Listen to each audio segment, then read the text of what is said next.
Dragon is a man shrouded in mystery. It's time to change that.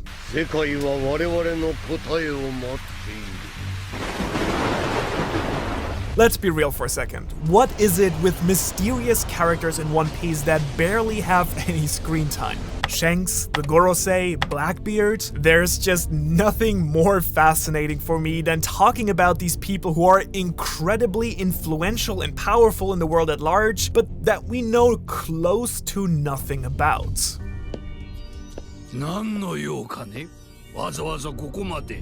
And Monkey D. Dragon is definitely right in there, with more gossip and rumor around him than in a middle school yard. I want to know what this man is all about.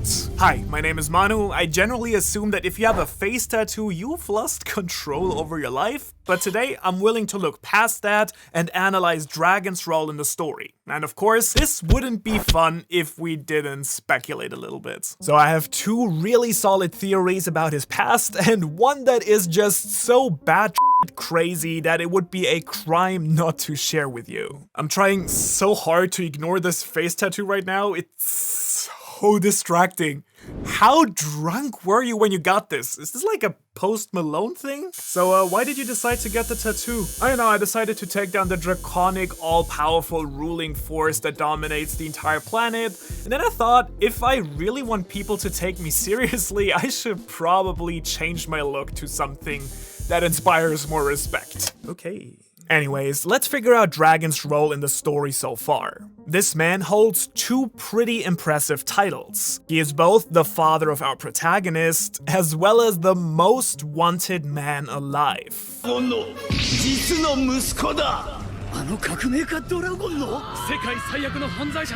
That is some Roger level infamy we're talking about here. Let that sink in for a second. Luffy's father is a bigger threat to the world government than Kaido, Big Mom, Blackbeard.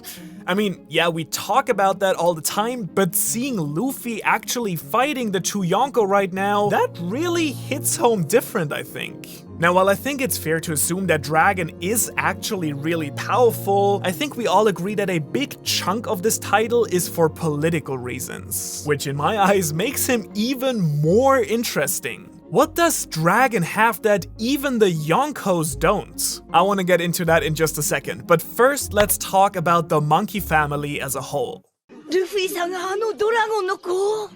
じゃあ、ドラゴンはカープ中将の子?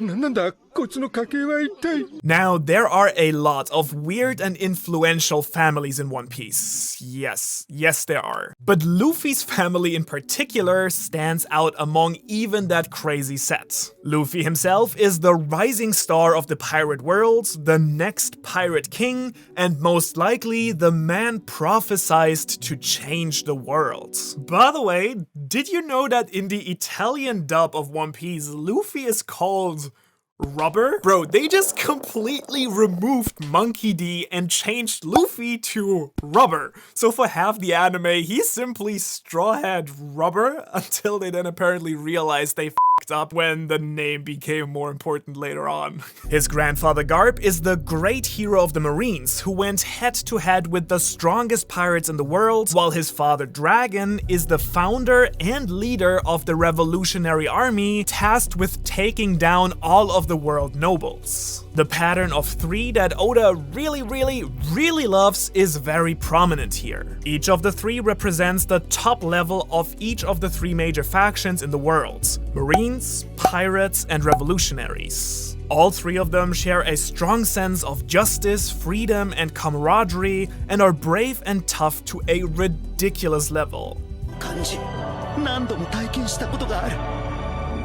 まさにドラゴンを相手にしてる気分。All three of them care about the people around them and put their quote-unquote work family over their real family. I'm not really sure if work really fits here. That's good to hear. So what do you do for a living, actually? Oh, I'm a pirate. Oh, okay, that's pretty cool. How's the pay? Oh, well, it depends how much money you got on you right now.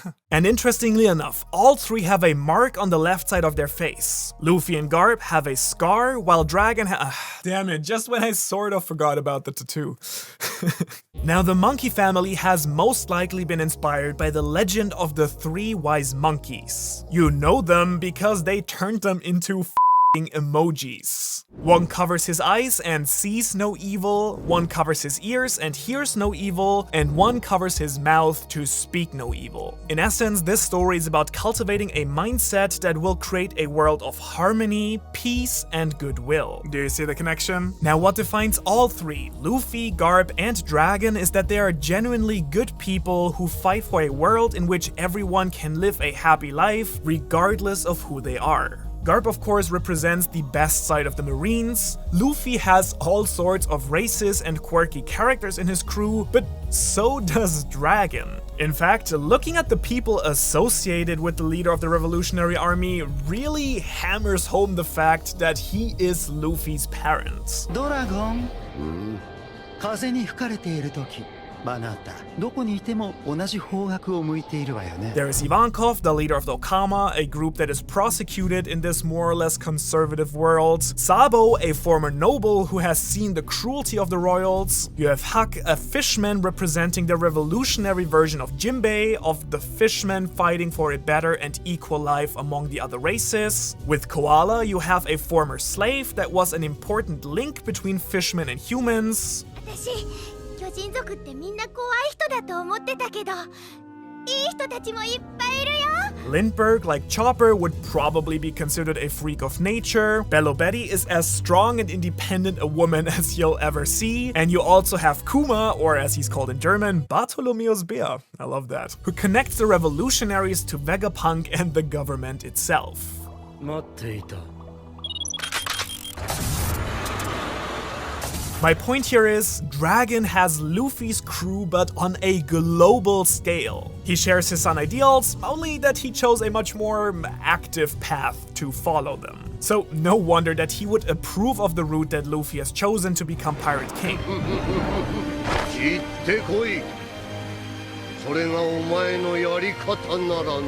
Now, just a side note, I'm not a parent myself, but I dare say that's some questionable parenting right there if I've ever seen one. I think it's never a good sign that when someone mentions your father, your first reaction is basically, I have a father? あ、父ちゃん？父ちゃんってなんだよ。俺に父ちゃんなんかいんのか？ Now, even more interesting than his crew, I think, Dragon has popped up in the most peculiar places. He was at Roger's execution, who inspired pretty much everyone there in some way or form, and he came back for Luffy's execution as well to see him off for the beginning of his adventure. He was at Shimotsuki village at Zoro's dojo to restock supplies, and he took in Robin for the time skip, who got sent to him by Kuma, who is part of the revolutionaries himself. 我々としてはありがたい。ドラゴンさんはずっとあなたに会いたがっていましたので。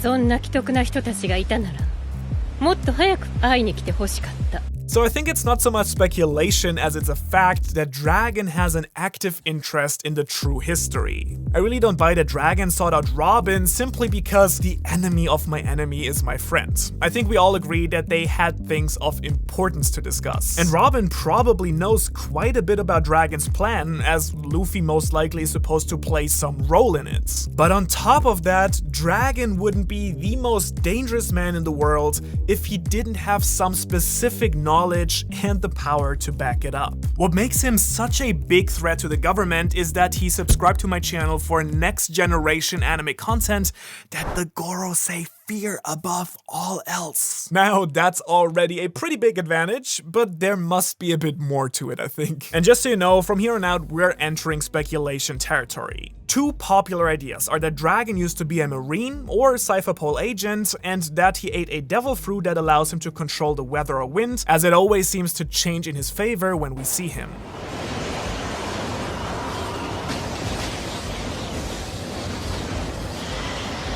Just like Zoro, however, I want to leave the known path here and introduce some more unknown ideas as well. The first of these is that Dragon might not have a super broken devil fruit, but that the revolutionary army is actually in the possession of Uranus, one of the ancient weapons, not your butt. We do know from Shiki that Roger found an ancient weapon and that he managed to escape Shiki without even fighting by a sudden change of the weather. 四季の大艦隊の半分を海に沈め、さらに四 We do know that the first ancient weapon is a ship on the sea, the second is 𝙲𝚘𝚙𝚎𝚛𝚒 under the sea, so it would just make sense that the third weapon is above the sea, and it's not too far a stretch to speculate, I think, that it's able to control the weather or wind. Now, if Dragon was wielding one of the three weapons that the government fears so much, that would explain why he's the most wanted man in the world, especially since he's aiming that weapon straight at the world nobles. Another thing— okay, hold on. You know what? I can't look past that. Let's talk about that tattoo for a moment. Why does Dragon have it? He didn't have it at Roger's execution, so why does a man so driven by purpose that he left his child to be raised by his grandfather, who in turn left it to be raised by some bandits? Why does such a man get such a tattoo? It must have some deeper meaning. The first possibility, I think, is a connection to Shandora, where tattoos are quite popular and that follow the same abstract style. Now, I really like this connection because Robin tells us that the Shandorans used to fight against the world government and were allied with the Ancient Kingdom. Or if you watch the greatest One Piece theory of all time on my channel, it might actually have been part of the Ancient Kingdom.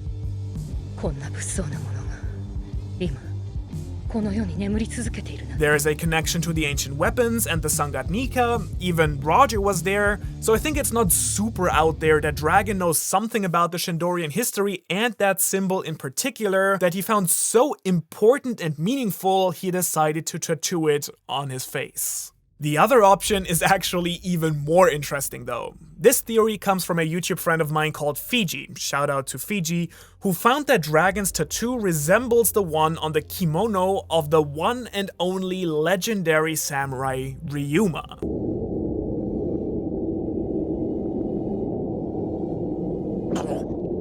In this version of the symbol, there is a kanji in the middle of the square, which means what exactly? Dragon, which is a peculiar coincidence, don't you think? But I think if this were the only connection to Wano, that would be a bit of a weak link. Only thing is that we saw Dragon arriving at 𝚲𝚙𝚎𝚛𝚒 village, named after the daimyo family Ryuma was part of.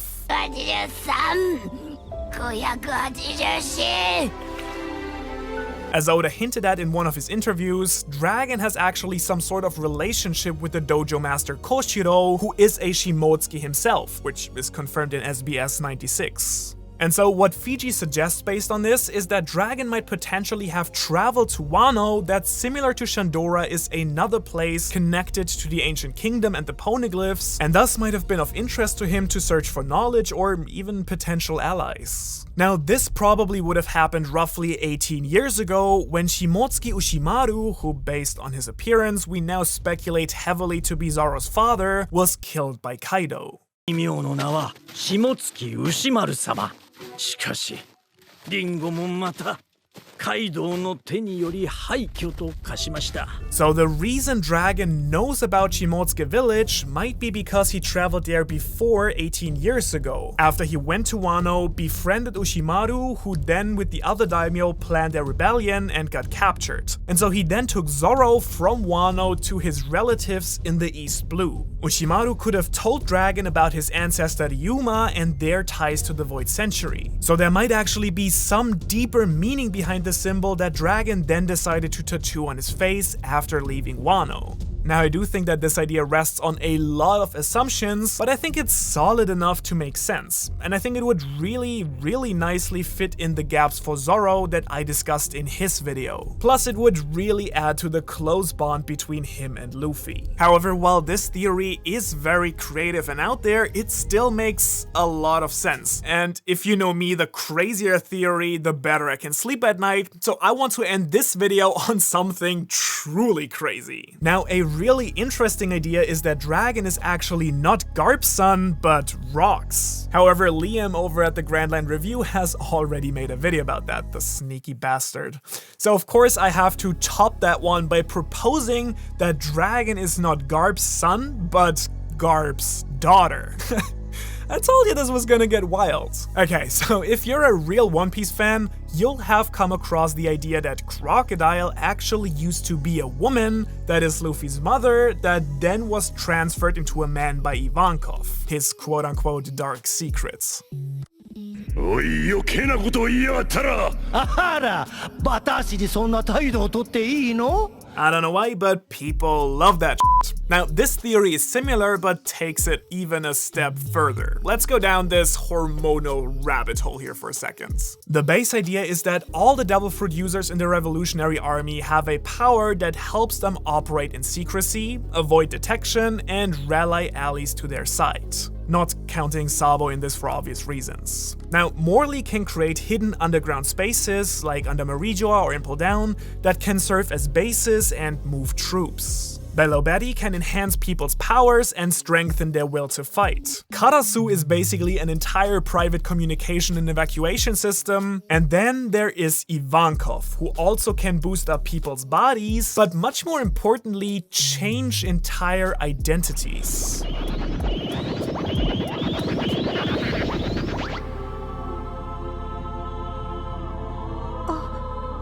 Many members of the revolutionaries are criminals, pirates, or slaves who are wanted by the government. And so Ivankov's abilities can give them a fresh start, a clean sheet, by changing their bodies. Which is where Dragon comes into play. Dragon is a complete mystery to pretty much everyone.